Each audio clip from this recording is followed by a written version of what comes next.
always thought I was playing life by the book. Work hard, save consistently, and don't expect handouts. That's what responsible adults do, right? Or at least that's what I believed during the last decade while grinding away 60-hour weeks at my marketing firm. My name is Erica Dawson. I'm 35, single, and just 2 weeks ago I became a homeowner for the first time. After my great Aunt Ruth passed, she left me a small inheritance.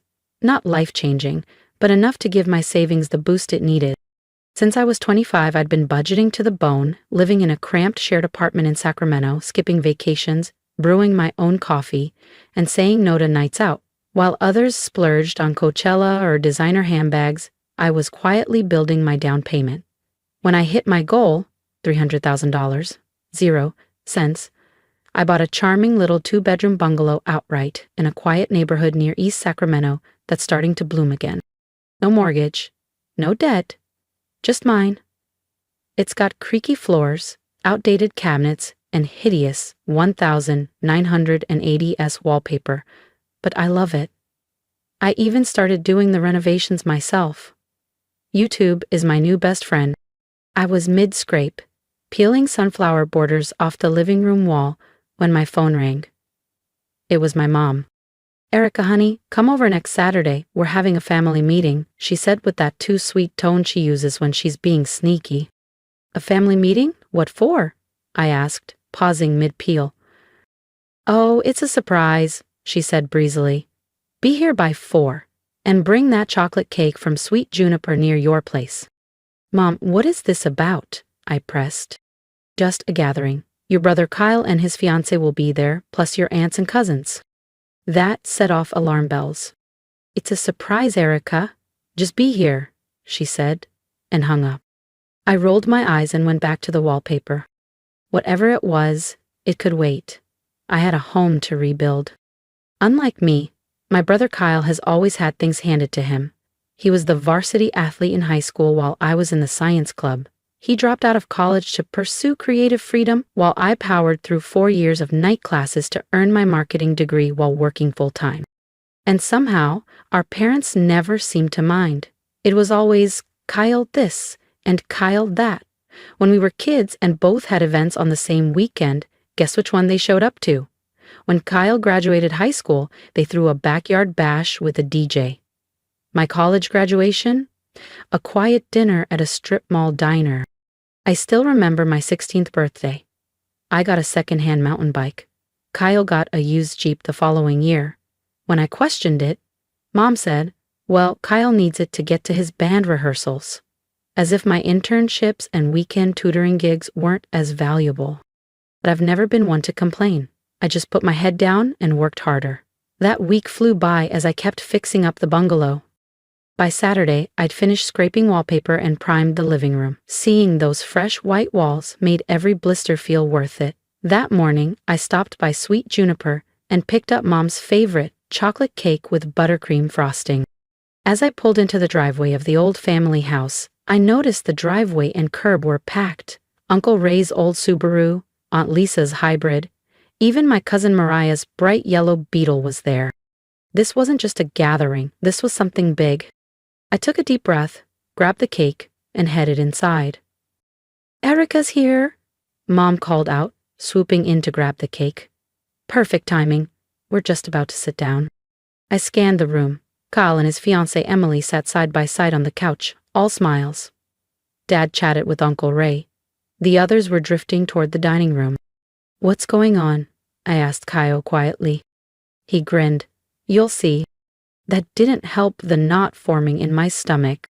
Mom had set the table with the good china, Thanksgiving level serious. Whatever was coming, it wasn't casual. It was clearly something big.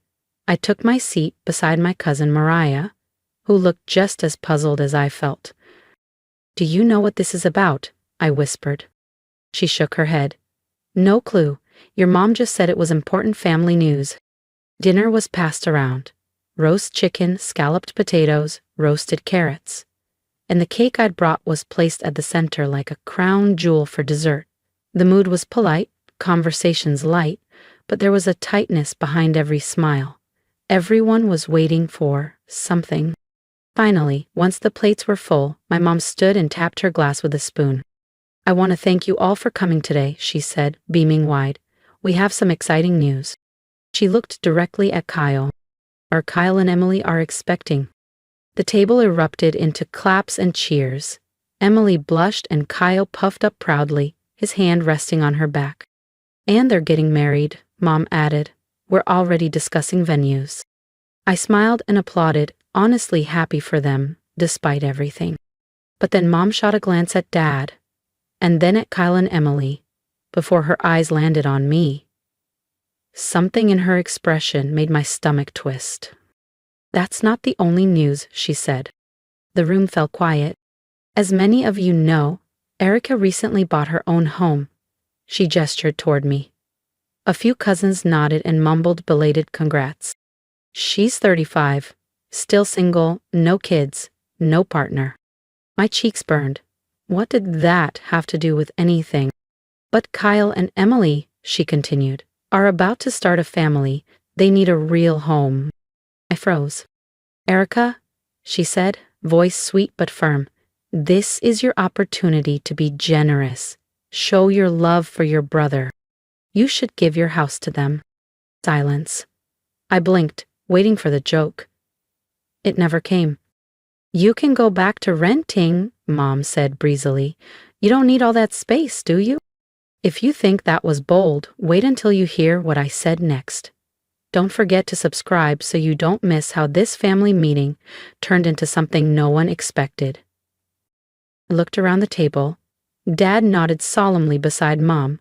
Kyle finally met my gaze. His eyes held an awkward blend of guilt and entitlement. "That's such a thoughtful idea," Aunt Lisa said brightly. "Families should look out for each other." A murmur of agreement followed from around the table. This wasn't a suggestion, it was an ambush. "You can't be serious," I said, my voice low and sharp. "Of course we are," Mom replied, the warmth gone from her tone. "Kyle and Emily need a home. You have one, and no family of your own." I stood, my chair screeching against the hardwood. "You want me to give them my house? The one I worked a decade to afford? That I paid for with inheritance and sacrifice?" "Don't be selfish," Dad snapped. "Think about your brother for once." "Selfish?" I laughed bitterly. "I've worked my entire adult life for that home. I didn't get help. I didn't get handouts. I earned it." "But Kyle," Mom started. "No," I said, louder now. "Absolutely not." Emily put her hand on her belly dramatically, barely a bump, and started sniffling. Kyle gave me a glare like I'd just stomped on their wedding cake. "How could you be so cold?" Mom demanded. "Your own brother. How can you ask me to throw away everything I built?" I snapped. "Why doesn't Kyle earn like I did?" Whispers rippled around the table. "Ungrateful. So difficult." "You've always been like this," Mom hissed, "thinking only of yourself." "I'm not giving up my house," I said, each word steady. "That's final." And then it happened. Mom lunged for the cake, the one I bought, and threw it at me. It hit dead on. Chocolate and buttercream splattered across my face, down my shirt and onto the floor. The room froze. No one rushed to help.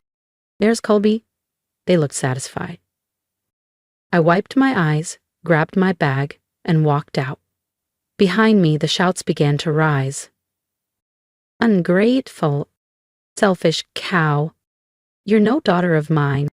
I got into my car, my hands trembling so badly I could barely fit the key into the ignition.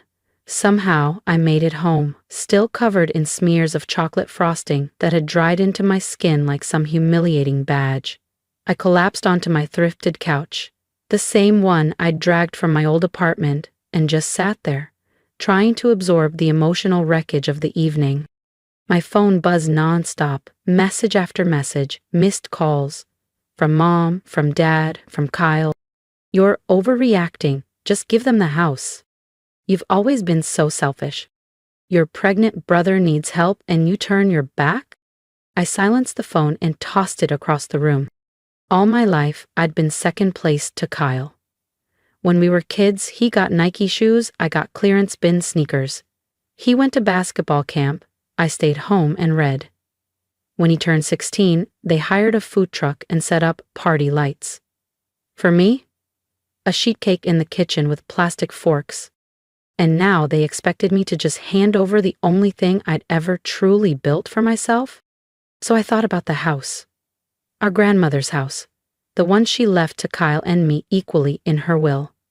We let our parents stay there, out of kindness, never asked for rent, never made demands. But legally, we each owned half. That night, I dug out the manila folder from my filing cabinet. Inside was Grandma's will, as clear as ever. 50/50 ownership between me and Kyle. They were guests in a home they didn't own. And that's when I knew.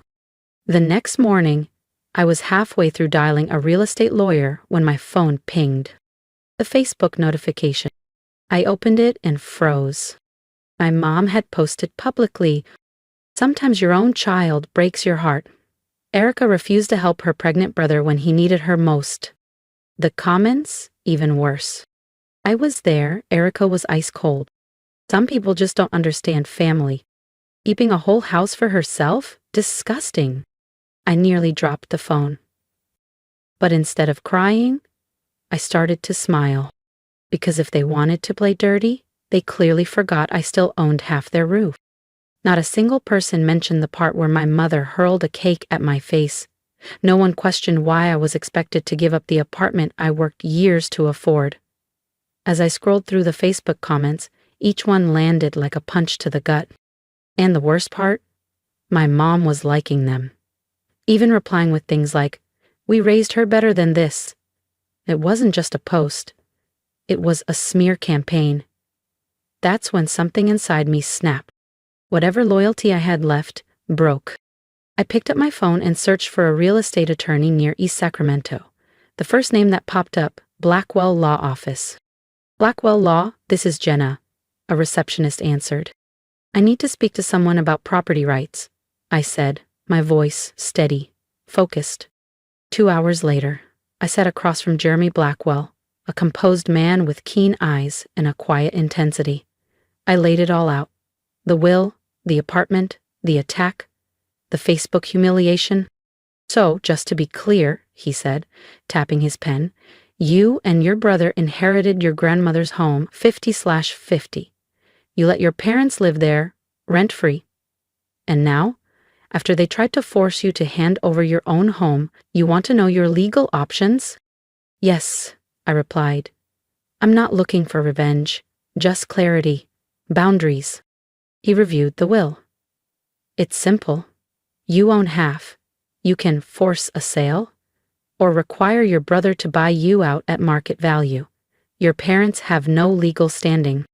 What's the first step?" "I'll draft the notice today." "Do it," I said. I threw myself into my renovations, painted trim, tore out the carpet. The physical work helped silence the noise. 5 days later, my doorbell rang. Through the peephole. "Mom, Dad, Kyle, Emily." I didn't open it. "Erica, we know you're in there," Mom barked. "We need to talk about this ridiculous letter." Dad's voice thundered behind hers. "You have no right." I hit record on my phone. "You ungrateful brat," Mom screamed. "After all we've done for you?" And still, I didn't open the door. "You're trying to make your pregnant brother homeless," Emily shouted through the door. "This is low even for you," Kyle added sharply. I recorded every insult, every guilt trip, every threat they hurled for nearly 15 minutes. Then, finally, silence. I sent the audio to Jeremy. He called immediately. "This qualifies as harassment," he said. "We can request a restraining order if it continues, but honestly, this only strengthens your position." A week later, he called again. Their lawyer reached out. They want to mediate. The mediation was scheduled for Monday at Jeremy's office. I arrived early, wearing a navy pantsuit I used to save for major presentations. Jeremy met me with a calm nod. "You're within your rights. Don't let them rattle you." My parents, Kyle and Emily, arrived with their lawyer. Mom glanced at me and muttered, "Traitor." The mediator began, summarizing the facts. Their lawyer claimed that forcing a sale would be cruel and disruptive. Jeremy calmly submitted the Facebook post and the harassment recording as evidence. 2 hours passed. Then both lawyers returned with a proposal. Sell the house, split proceeds equally between Kyle and me. As the will dictated, Mom broke down. "Please, Erica," she begged. "We're your family. I'm sorry about the cake. I lost my temper." I looked at her, remembering every slight, every overlooked moment. "The house will be sold," I said. "That's final." Jeremy began drafting the agreement. Their anger pressed in like heat, but I felt nothing. 2 months passed in a blur of legal work and showings. The house sold fast in a hot market. After fees, Kyle and I each received $175,000. 0 cents. We never spoke again. Everything went through the lawyers. Jeremy later told me my parents were furious, but completely powerless. They'd been living rent-free. That era was over. "What will they do now?" I asked Jeremy during our final meeting. "Your brother used his share as a down payment," he replied. "Your parents will be moving in with him and Emily. They secured a mortgage for the rest." I nodded, feeling a strange mix of guilt and relief. I had, in effect, forced my parents out of their home. But then I remembered the cake, the door screaming, the Facebook post. "They made their choices," I said. "And you?" Jeremy asked. "Plans for your share?" "Investment portfolio," I said. I'd started working with a financial advisor to build a mix of stocks, bonds, and REITs. "Smart," he said. "Well, unless there's more, our business is wrapped." I shook his hand. "Thanks for helping me stand my ground." Back at my apartment, I looked around. Hardwood floors gleamed, new kitchen, clean paint, light everywhere. My phone rang. It was my coworker, Rachel. "Erica, how are you holding up?" "I am okay, actually. The sale's final. Money's in my account." "And your family?" "A little messy. I wasn't invited to Kyle's wedding. He and Emily are expecting." Rachel hesitated. "Are you okay not meeting your nephew?" "Able to grow up thinking I'm the villain," I said. "And honestly, maybe they never saw me as family, just convenient. I knew it would never happen. My parents had spent their lives putting Kyle first. They weren't about to develop self-awareness in their 60s. After hanging up, I poured a glass of wine and stepped onto my small balcony. The Sacramento sky was streaked in warm orange and fading pink. 6 months ago, the idea of being estranged from my entire family would have crushed me. Now, I felt peace. My phone pinged. Text from a mutual friend. Emily had the baby. 7 pounds, 6 ounces. Everyone's healthy. I stared at it, waiting for emotion. Grief? Anger? Regret? Nothing came.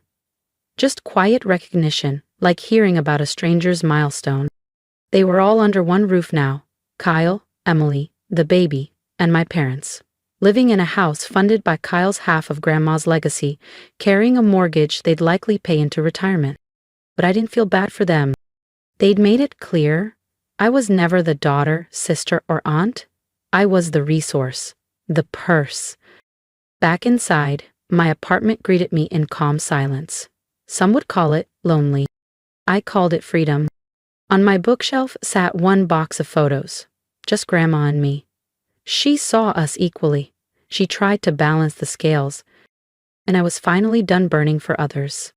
If you've ever been expected to give everything and ask for nothing, tell me in the comments. I stood up for myself finally. Subscribe if you believe setting boundaries isn't selfish. Let's support each other, share our stories, and remind the world that quiet strength deserves just as much respect.